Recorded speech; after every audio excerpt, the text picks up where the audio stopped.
L'affaire de la disparition d'Émile Soleil, un petit garçon de 2 ans et demi, a pris une tournure importante avec l'interpellation de 4 membres de sa famille, dont ses grands-parents maternels, pour homicide volontaire et recel de cadavres.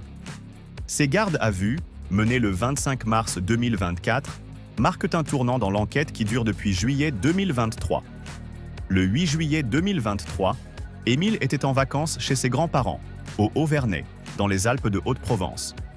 Ce jour-là, après une longue sieste, il a été vu pour la dernière fois aux alentours de 17h15 près d'un lavoir. Ce n'est que vers 18h12 que ses grands-parents ont signalé sa disparition à la gendarmerie. Des recherches ont été lancées, mais aucune trace de l'enfant n'a été retrouvée.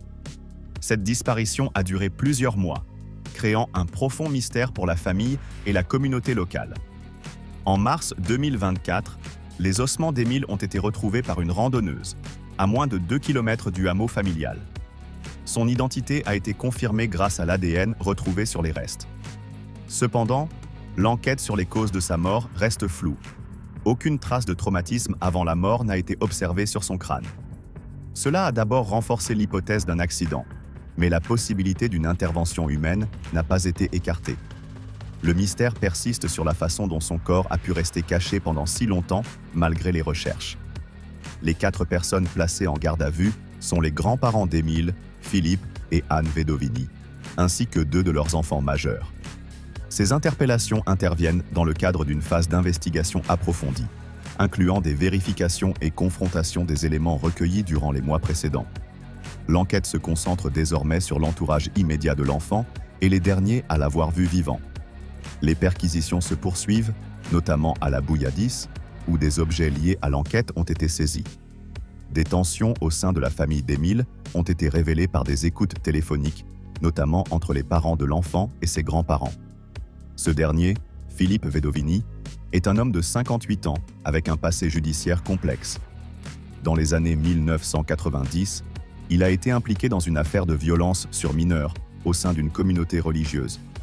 Dans sa sphère privée, il a été décrit comme un homme autoritaire, ce qui a alimenté les spéculations sur sa possible implication dans la mort d'Émile.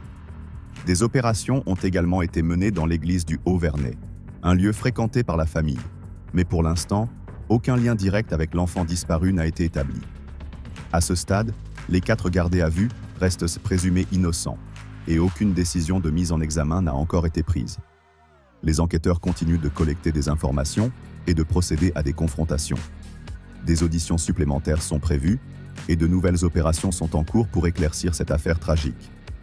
L'enquête sur la disparition d'Émile Soleil, qui a bouleversé la famille et la communauté locale, reste complexe et entachée de nombreux mystères.